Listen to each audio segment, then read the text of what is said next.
안녕하세요. 김영로 TV의 날짜 이야기입니다. 자, 오늘은 7월 24일이 되겠습니다. 자, 7월 24일, 요즘은 이제, 예, 그, 초등학교죠. 옛날 저희들 나이 때 이제 국민학교의 방학이 대체적으로 이 무렵이었어요. 7월 5일, 24일 요 무렵에 이제 방학을 해서, 대체적으로 8월 말까지 방학을 했었죠. 근데 지금은 좀 이제 뭐 기후도 변화가 돼 있고 그랬고, 방학 시작하는 때가 이제 그때하고는 다른 것 같아요. 글쎄, 왜 제가 방학 이야기를 했냐. 자, 방학을 하면은 뭐, 진짜 그야말로 뭐 시큰 도는, 그런 이제 상황이 이제 전개가 될 수 있으니까 그런 거죠. 글쎄, 뭐, 엊그제도 그 친구들을 만나서 이제 극장 구경, 친구들과 어렸을 때 이제, 어, 그 진짜 그야말로 찌린내라는 뭐라 그럴까, 극장. 그때는 그랬어요. 60년대 극장이라는 게. 이게 참 추억어린 그런 극장에 대한 회고담을 이제 서로 나눈 바가 있는데, 어, 이 극장에서 이제 그때 당시에 뭐라고 할까요? 정말 우리들 관심을 끌었던 여러 영화가 이제 있었지만, 어린이들한테 아주 정말 흥미와 재미를 갖다가 이렇게 선사한 영화가 있습니다. 바로 로버트 태권브이죠. 바로 로버트 태권브이가 1976년 7월 24일 날 오늘 이제 개봉이 이제 됐습니다. 1976년이면 이제 저는 이때 이제 한참 군사훈련을 받고 있을 때였네요. 그러고 보니까. 군사훈련을 이제, 받으면서, 저 지방에 있는 예비사에 들어가서 이제 군사훈련을 받으면서 있었기 때문에, 뭐 이때 로버트 태권브이가 개봉을 했는지 뭐지, 전 모르는데, 갔다 와서 보니까 이제 뭐 이런 걸 막 이제, 보더라고요. 뭐 영화에서도 그렇지만 이제 나중에 이제 TV에서도 이제 방영을 해주고 그랬기 때문에. 글쎄요, 이 로버트 태권브이가 나왔을 때 저는 뭐 이제 대학생이었기 때문에 그렇게 큰 관심은 없었는데, 어린 학생들, 제가 아까 7월 24일, 5일 이때가 이제 국민학교, 지금 초등학교 학생들이 방학할 때라고 그랬는데, 정말 책가방을 내던져 놓고서, 그, TV 앞에, 내지는 저런 만화 영화가 들어왔다 그러면 이제 동네 이제, 아까 말씀드렸듯이, 이제 찌린내 나는 그런 극장에 가서 이제 이걸 보느라고 정말 정신없이 시간을 보냈던 그런 때였죠. 네. 네, 그래서 로봇 태권도이가 바로 이제, 최적으로 50년 전에 이제 개봉이 된 거네요. 글쎄, 50년 전이면, 글쎄, 우리나라가 만화 영화를 만드는 그런 기술이 이렇게 뛰어나지는 않았을 때 같은데, 그래도 주어진 상황 속에서, 어, 정말 재미난, 이런 만화 영화를 만들어갖고 아주 선풍적인 인기를 끌었던 게 사실입니다. 물론 이제 80년대 들어와갖고서 이제, 일본이 만화 영화를 잘 만들었죠. 애니메이션 해갖고, 은하철도 999라든가, 그다음에 또 뭐가 있죠? 일본 마징가 제트 같은 거. 네. 그런데 우리나라도 그때 이제 이런 만화영화를 만드는 태동이 있었다라는 얘기죠. 그래서 오늘이 이제 로버트 태권도이가 개봉이 된 그런 날이다라는 얘기예요. 그래서 뭐 개봉된 날 자체도 이제 의미가 있지만 도대체 로버트 태권도이라는 영화가 어떻게 만들어진 건지 어, 그에 대해서 우리가 한번 좀 알아볼 필요가 있겠다 싶어서 오늘 방송을 하게 됐습니다. 자, 그럼 로버트 태권도이에 대해서 한번 우리가 공부를 해보겠습니다. 네, 그러면은 로버트 태권 V에 대해서 한번 알아보겠습니다. 먼저 개요를 볼까요? 자, 로버트 태권 V는 1976년에 김청기가 감독한 극장용 장편 만화 영화 연작 중에 첫 작품의 원제다. 이렇게 소개가 되네요. 태권 V는 주인공이 탑승 조종하는 로봇의 이름이다. 예, 뭐 저도 로봇 태권 V를 뭐 대놓고 본 건 아니지만 그래도 TV 화면에서 뭐 몇 번 봤기 때문에 예, 물론 뭐 애들이 보는 그런 영화죠, 사실은. 하여튼 저는 이제, 기억이 납니다. 자, 2007년에 복원이 되어 재개봉되기도 하는 등 태권브이는 1970년대 어린 시절을 살아간 세대의 추억이 담긴 로봇 애니메이션으로 평가가 된다. 자, 1970년대의 어린 시절이다. 그러면은 요즘 얘기하는 386이겠네요. 60년대 태어났으면 이제 70년대의 어린 시절이겠죠. 네. 저희들은 뭐 어린 시절을 좀 지났고 그래서 어떻게 보면은 언뜻 보기엔 재미가 있어 보이지만 유치하다는 생각에 이제 저를 보진 않았는데 그 당시 어린 애들 그 소위 386이라고 얘기되는 사람들은 그때 저걸 많이 봤을 거로 보여집니다. 예. 자, 영화 시리즈 목록을 볼까요? 아주 여러 시리즈로 나왔어요. 로버트 태권 V 1976년이네요. 그다음에 뭐 2탄, 3탄, 2탄은 우주작전, 3탄은 수중특공대. 그다음에 이제 4탄인가요? 황금날개의 대결. 그다음에 나라나 우주전함 거북선. 슈퍼 태권브이, 1982년이네요. 84 태권브이, 로봇 군단과 메카 3, 그다음에 로봇 태권브이 90. 네, 이렇게 이제 시리즈물로 이렇게 쭉 이제 나온 걸로 돼 있습니다. 자, 그다음에 이제 이게 1976년 7월 24일 날, 오늘이죠, 오늘. 그야말로. 1976년 오늘, 그 개봉된 로봇 태권브이의 포스터가 되겠네요. 옛날에 보면은 요즘은 뭐 다 실사 출력해갖고서 그 배우들 사진이 그대로 나오지만은 옛날 그 극장에 가면은 그 이제 극장 그 이 출입문 위에 이제 커다란 그 이제 그 그림을 이제 걸어놓죠. 어, 그 그림을 거는데 지금 같이 뭐 실사 출력해서 거는 게 아니고 그때는 그 포스터가 나오면 포스터는 사진이니까 그 사진을 보고서 그 커다란 그 패널 있죠, 판넬. 판넬에다가 그대로 이제 옮겨서 그리는 거예요, 페인트로다가. 그래서 이제 집 옆에 저한테는 좀 한 2, 3년 선배였는데 그도 이 미술을 잘 했어요. 뭐 그림을 잘 그리니까 나중에 이제 학교 졸업하고서 이제 그 극장에 취직을 하더라고요. 그러더니 그 그림 그리는 장면을 옆에서 잠깐 봤는데 그 포스터를 이렇게 모눈종이 같이 이렇게 선을 쫙 그어놓고 그 모눈종이 하나씩 이렇게 옮겨서 이제 그리더라고요. 그래서 이제 전체적으로 이분각이 딱 맞으면 좋은데 전혀 안 맞으면 이제 좀 이상한 그림이 나오죠. 네. 사람들이 그때 보고 잘 그렸다 아니면 야 저 뭐 전혀 닮지도 않았다 이렇게 얘기하고 그러는 걸 제가 들은 기억이 있습니다. 예, 제작을 볼까요? 05번입니다. 1976년 3월 김청기 감독, 지상화 각본으로 6월 개봉을 목표로 해서 SF 영화를 제작 중임이 이제 보도가 됐었네요. 만화 영화로. 그해 여름에 개봉한 로봇 태권도인은 서울에서만 20만 명의 관객이 다 관람하는 등 흥행에 성공하여 소편으로 이어지게 되었다. 뭐 아무래도 이제 우리나라 그, 그때 당시 상황에서는 그 만화 영화라는 게 또 그렇게 이제 흔치 않았었고, 그다음에 이게 그 이제 우리나라 태권도라는 무술하고 관계해야 되는 그런 태권이라는 거, 그다음에 무엇보다도 그 이제 로봇. 그때 당시에 그 어린 아이들 입장에서 보면 참 이게 환상적인 그 대상물이었죠. 뭐 로봇이라는 게. 그때 당시에 저렇게 만화로 그려졌던 그 로봇이 이제 지금은 AI 로봇 해갖고서 아주 상당히 많이 그 이제 현실화되어 있는 것도 사실입니다. 7번 보겠습니다. 김청기 감독은 당시 유행하는 거대 로봇의 영감을 얻고 이순신 장군의 얼굴을 모티브로 한 태권 부위를 구상을 했다. 이순신 장군의 이게 이순신 장군의 모습인가요? 전혀 안 닮은 것 같은데. 이순신 장군이 어떻게 생겼는지 모르니까 우리가 뭐 그 초상화는 뭐 우리가 상상으로 그린 거지 그게 뭐 이순신 장군의 얼굴이라고 확신할 수가 없죠. 자, 최초의 오리지널 사운드 트랙을 사용했다. OST. 예. 내 인생의 OST 같이. 예. 자, 그다음에 등장인물 및 배경을 보겠습니다. 로봇을 조종하는 주인공은 태권도 유단자이며 로봇을 제작한 박사와 연구소 박사의 딸, 덜렁대는 성격의 동생이 등장하는 전형적인 거대 로봇의 환경으로 이렇게 구성이 됐다라는 얘기죠. 예, 뭐 지금 가만히 생각해보면 저런 사람들이 쭉 출연했던 것 같습니다. 동생 철이는 직접 만든 주전자를 모티브로 하는 깡통 로봇을 입고 나와서 도움을 줬다. 예, 저 깡통 로봇 생각이 납니다. 예, 뭐, 수시로 본 건 아니지만 그래도 화면에서 한번 봤던 것 같아요. 자, 로봇 태권브이의 재원을 한번 보겠습니다. 디지털 복원판 만화 홈페이지에 따르면 키가 56m. 와, 키가 56m면 엄청 큰 거네요. 무게는 1400톤이고, 파워는 895만 킬로와트로 나와 있다는데, 뭐 어떻게 보면 이제 상상으로 저렇게 이제 그 지원을 만들어 준 거겠죠. 딴지일보 1999년 5월 31일 기사에 따르면은 로봇 태권브이는 키가 39에서 42m. 뭐 그래도 엄청 큰 거죠. 근데 무게는 더 무거워졌습니다. 3,500톤. 파워는 최대 31,700킬로와트.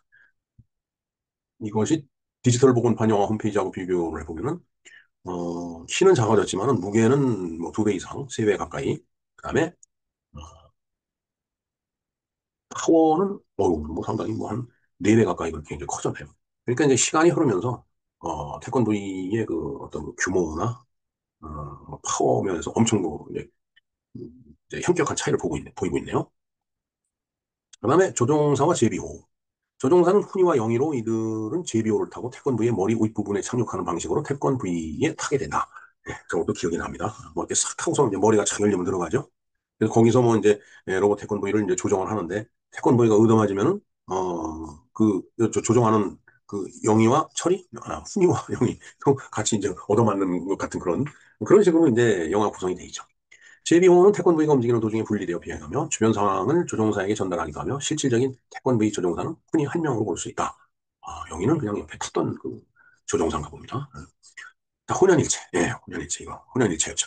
탑승한 뒤 훈이가 태권브이의 중앙 부분을 내려가 훈이의 머릿속 생광 뇌파에 태권브이가 반응하여 움직이는 방식 등으로 태권브이를 조정을 한다. 이는 태권브이가 갖는 가장 큰 장점이자 바로 가장 큰 약점이 된다. 네. 장점은 마음대로 움직일 수 있다. 생각한 대로. 그다음에 약점은 태권브이가 맞으면 그 안에 타고 있는 훈이도 이제 얻어맞은 것 같은. 네. 그러니까 약점이 되겠죠. 태권도. 태권도에는 무술을 사용하는 것이 가장 큰 특징이며 이는 일본의 만화 영화인 마징가 Z에서 각종 무기를 이용하여 공격하는 것과 달리 태권도에는 기본적으로 태권도로 소정을 지어버렸다. 치고받는 그런 그 이제 로봇이 되겠습니다. 5년 일체로 동작하는 태권도의 조종사인 훈이가 태권도 유단자로 출연하는데 태권도 또한 훈이의 태권도 실력을 그대로 가진다. 네. 안에서 이제 생각하는 대로 움직이니까 뭐 훈이가 뭐그 앞지르기를 탁 한다 그러면 태권도도 앞지르기를 하는 거죠. 네. 그다음에 뭐 상단 방어하면 위에서 내려오는 걸 방어할 수 있는 거고 여러분들 다 상상이 가시겠죠? 네. 자, 약점을 한번 볼까요? 태권도에는 3번 키를 누른다는 말이 나오는데 이는 남자 주인공의 행동을 바로 태권도의 행동으로 전환해주는 기술로 한국에서는 주로 투장 다이모스와 비교되어 세계 최초로 동작 트레이스 시스템을 적용한 제품이라고 회자되나 엄밀히 말하면 73년에 이미 일본의 특촬물인 잔보그 A라는 작품에 동작 트레이스 시스템이 등장한 바가 있으므로 세계 최초는 아니다. 네, 뭐 일본이 저 때는 지금은 뭐 그렇게 얘기를 할 수는 없겠지만 항상 일본이 앞서 나갔죠. 더구나 70년대는 뭐 훨씬 더 앞서 나갔을 겁니다. 80년대 그 이제 저희들이 그 사회 나가서 이제 여러 가지 일을 할 때 일본이 꼭 20년이나 30년 앞서간다라고 그랬죠. 그러니까 일본에서 유행했던 게 2, 30년 후에는 꼭 한국에서 유행하는 그런 패턴을 보였는데 70년대니까 그거보다 더 빨리 그 기술적으로 달아나고 있을 때라고 보여지네요. 19번 볼까요? 태권 V에서 적용된 기술은 문제점이 있었는데 바로 이 기술을 쓰고 난 다음에 남자 주인공의 체력이 떨어진다는 것이다. 그렇죠. 머릿속에 상상하는 대로 움직이니까 태권도가 많이 움직이면 그걸 조정하는 훈이도 같이 이제 체력이 소진이 되겠죠. 약점이네요. 그야말로. 자, 후에 다른 작품에서는 이 기술을 사람이 생각만 하고 기계로 움직이게 할 수 있는 기술로 바꾸게 됐다. 그러니까 본인이 그냥 애써 뭐 하는 것보다도 생각만 딱 해도 이 기계가 다 알아듣고서 이제 기계가 움직이는 이제 그런 식으로 바뀌었다. 그럼 좀 체력 소모가 덜 하겠죠. 미국 드라마 에어울프에서도 이 기술이 적용된 기기가 등장한다고 하는데 글쎄요. 에어울프도 가끔 봤지만은 전 기억이 없습니다. 물음표로 해놓은 거는 제가 확신할 수 없기 때문에 물음표 해놓은 거예요. 자, 그다음에 이제 표절 시비를 볼까요? 김청기 감독이 제작을 맡은 로봇 태권브이는 1976년 극장판을 발표하면서 중장년층에게 알려졌으나 중장년층이면은 70년대 중장년층이면은 저희들보다 더그 연배인 한 10년 앞 세대를 얘기하는 거겠네요. 이미 일본에서는 로봇 태권도보다 4년 앞선 마징가 제트라는 애니메이션이 TV 시리즈로 일본에서 방영되고 있었다. 그러니까 저희들보다 한 10년이나 이 정도 연배인 사람들은 뭐 그때 이제 일본을 왔다 갔다 하면서 봤겠죠. 뭐 저희들은 저때 학생 때였으니까 뭐 일본을 나가는 건 쉽지 않았었고요. 그러나 저 때는 해외를 나가려면은 지금같이 자유화가 되지 않았었기 때문에 상당히 그 절차가 복잡했었죠. 예비군 훈련 문제도 있고, 그다음에 군대 문제도 있었고. 네, 마징가 제트는 1971년 나가이 고이 이 원작 만화를 세리가와 요고 감독이 도의 영화와 다이나믹 프로가 손을 잡고 기획한 작품으로 총 92편의 시리즈로 이루어졌다. 92편이면 상당한 시리즈물이네요. 나중에 돼서야 로봇 태권브이와 마징가 Z의 유사점이 일본인들에게 알려지고 점점 부각되면서 로봇 태권브이는 한국 애니메이션계의 흑역사로 낙인이 찍혔다. 표절이 됐다. 이런 그 이제 비난을 받은 거겠죠. 예. 문제가 되는 부분은 로봇 태권브이와 마징가 Z의 디자인 도안이 머리 부분을 빼고 전부 도용했다. 믿을 만큼 너무 닮았다. 글쎄요, 뭐 로봇은 뭐 비슷하지 않을까요? 누가 만들든 다 뭐 그럴 것 같은데. 머리 또한 마징가 Z에 등장하는 적 로봇과 지나치게 흡사한 데다 마징가 Z의 적 로봇하고 이제 태권브이하고 비슷하다는 얘기네요. 슈퍼 태권브이에서는 전투 메카 주역 로봇을 그대로 표현했다는 것. 헬사 태권브이 역시 일본의 다이아 버틀스에서 머리만 바꿔치기 한 것이다.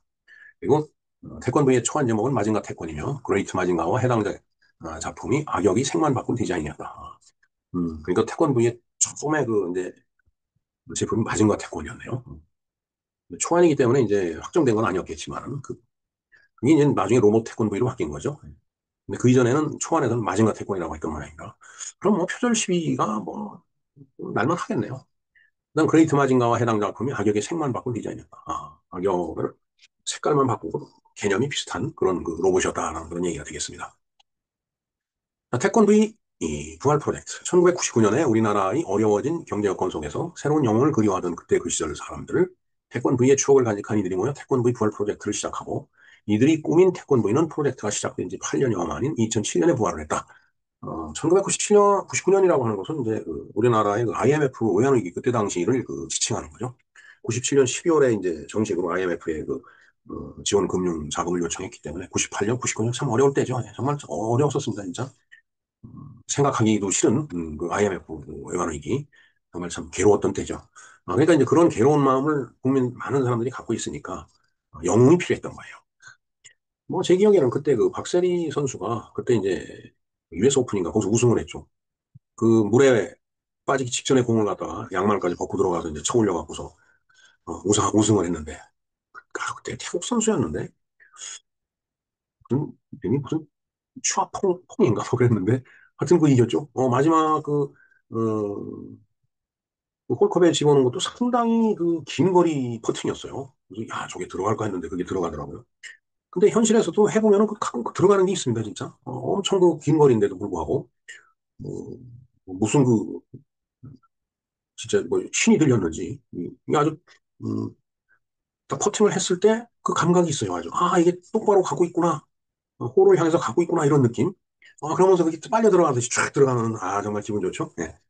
그때 그런 기분으로 박세리 선수가 진짜 희망을 줬죠 그때. 정말 참 그 시리에 빠져 있던 사람들이 저도 그때 굉장히 그 어려웠을 때인데 그걸 보면서 야 박수 치고 진짜 힘을 냈던 기억이 납니다. 그래서 뭐 박세리 선수에 대해서 뭐 여러 가지 말이 많지만 그래도 참 박세리 선수 좋아했죠. 예.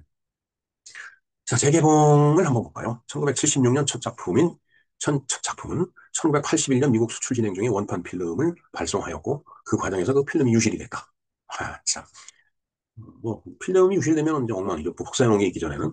나머지 복사본 필름도 대부분 폐기되거나 보존 상태가 나빠 복원이 불가능한 듯 보였지만, 2003년 영화진흥위원회 참고해서 복사본 필름이 발견되어 본격적인 필름의 복원 작업이 이루어졌고, 2007년 1월 18일 로봇 태권도의 디지털 복원판이 개봉되어 당시의 세대들이 그들의 아이들과 함께 로봇 태권도를 즐길 수 있었다. 그러니까 그때 어린아이였던 애들이 결혼을 해서 이제 애를 낳았고 그 자녀, 아들, 딸들과 함께 로봇 태권도를 봤다라는 얘기네요. 감회가 새로웠을 것 같습니다. 자, 태권도가 첫 개봉한 이후 30년이 지나서의 일이며 극장 개봉 당시 영화사에서는 홍보용 리프릿을 로봇 태권도의 머리 모양으로 제작해서 배포를 했다. 음, 그런 것 같아요. 저도 기억이 나는 듯합니다. 이렇게 리플에서 이렇게 뾰족 튀어나오게 한 것 같아요. 예. 자, 출판을 볼까요? 태권부인은 만화가 김영배 화백에 의해서 만화책으로 출간이 되기도 했고 만화책도 복간이 되었으며 표지는 해당 작품의 포스터로 설정이 되었다.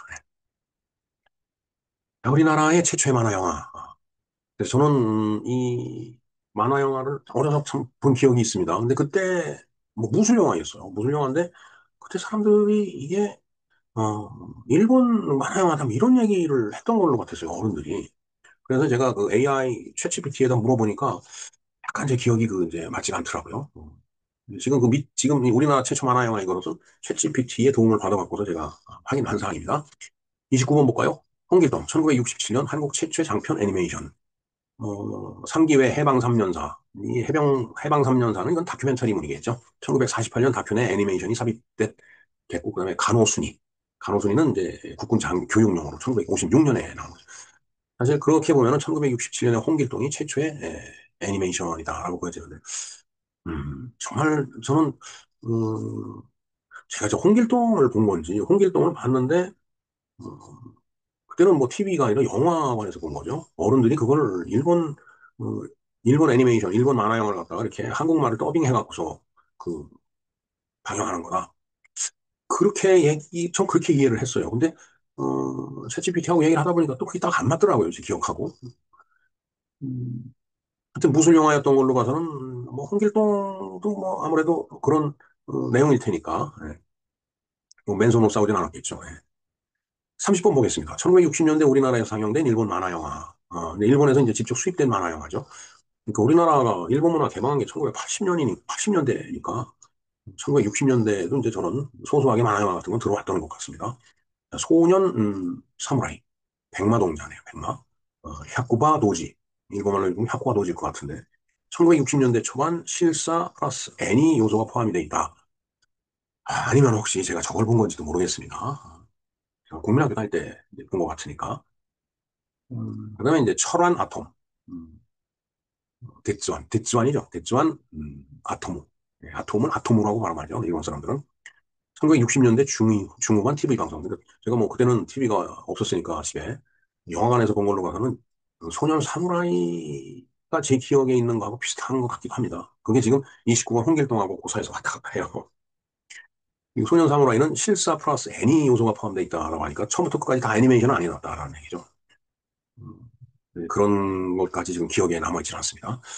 제가 국민학교 다닐 때 무술 만화 영화를 본 기억이 있는데 어른들이 일본 영화를 편집한 것이라고 얘기한 걸로 기억이 됩니다. 그러나 챗GPT 도움으로 당시 포스터를 보니까 제 기억과 좀 다른 것 같았어요. 자, 기억으로는 차라리 홍길동에 더 가깝습니다. 음, 그래서 아마도 좀 전에 말씀드린 대로 홍길동을 봤는데 당시 일본 만화 영화가 막 들어오니까 어른들이 한 말을 기억의 저편에 넣어주다 보니까 좀 혼동했던 거 아닌가 이런 생각을 해보네요. 자, 그런데 우리나라 일본 문화가 개방된 것이 1980년대 전두환 대통령 시절이었죠. 1960년대 일본이 싫긴 했어도 어린이물은 가끔 이렇게 수입이 허용이 됐던 모양입니다. 어린이들은 뭐 신나죠, 사실은.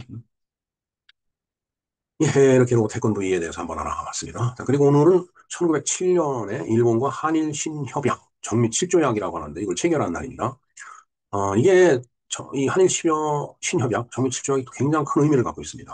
바로 어, 이로써 조선 조정에, 그러니까 그때 당시 이제 어, 그 고종이 관리하던 조선 조정에 그, 그야말로 일본인 관리가 우리나라 그 행정부서에 들어온 거예요. 요즘 뭐 외국인들이 뭐 경찰에도 뭐 외국인이 들어있느니 뭐 별의별 얘기가 다 그, 어, 돌고 있는데 뭐 정말인지는 그 뭐 제가 눈으로 확인을 해본 바가 없기 때문에 알 수는 없죠.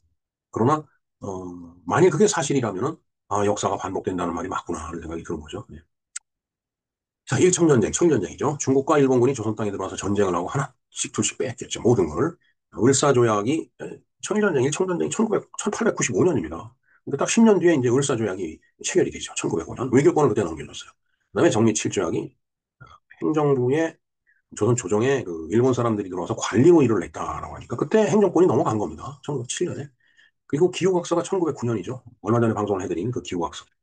사법권이 글로 넘어. 교도 행정까지. 1909년입니다. 그리고 한일 병합이 1910년이에요. 이렇게 보면은 일본이 조선을 야금야금 먹었다라고 이제 표현할 수 있겠죠. 근데 반대 급부로 보면은 조선이 야금야금 내줬다라고 볼 수도 있다라는 생각이 그런 생각을 지울 수가 없습니다. 솔직한 얘기가. 이게 정말 나라를 지키려고 했으면은 뭐 진짜 하다못해 어? 뭐 치고받고 싸움이라도 했어야 되는데 그런 게 전혀 없었어요. 그래놓고 뭐 압박 강압에 의해서 뭐 일제 강점기 요새는 일제 강점기라는 표시를 쓰더라고요. 그리고 한글 파일을 만들다 보면 일제시대 이렇게 해서 뭐 강점기로 이렇게 자동으로 변환이 돼요. 정말 이상한 참 말도 안 되는 얘기인데, 어떻게 내가 표현하는 걸 강제로 바꿔주는지 모르겠습니다, 정말.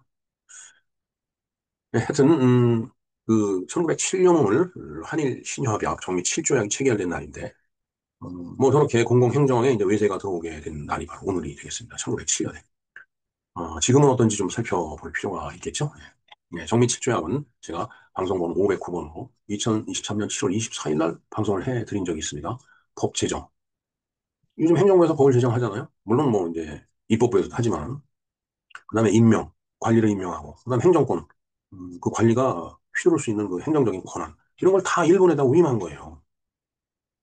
정말, 조선 말기, 만국조선을 들이다 보면 화가 나지 않을 수가 없습니다, 진짜. 네, 정미칠조약에 대해서 이렇게 간략하게 제가 요약을 해 놓았습니다. 어, 뭐 이렇게 되다 보니까 이제 지금 1907년 6월에 헤이그 밀사, 이준 열사 얘기를 했었는데, 어, 뭐 네덜란드 헤이그에 그 이제 특사를 이렇게 파견을 하고 그랬었는데, 글쎄요, 그것도 고종이 파견했다라고 하는데 그 말도 막 명확한 것 같지가 않습니다, 지금 보면은. 어찌됐든 그걸 빌미로 해갖고 일본 쪽에서는, 이제 고종을 퇴위를 시킨 거예요, 강제 퇴위. 그러면서 이제 순종이 이제 그 대를 이어가죠. 그게 바로 한일 신협약 정미 7조약이 체결되는 그 시점 언저리에서 있었던 일이 되겠습니다. 예, 이건 빨간 글씨로 제가 그 요약을 해놨는데 한번 화면을 정지시켜서 한번 보시든지 아니면은 이 내용이 이 안에 들어 있습니다. 정미 7조약 체결 이 영상을 제가 링크를 걸어드릴 테니까 참조해 주시기 바랍니다. 네, 이상 김영로 TV에서 알아본 오늘의 날짜 이야기 바로 로봇 태권브이와 정미 7조 이야기였습니다. 감사합니다.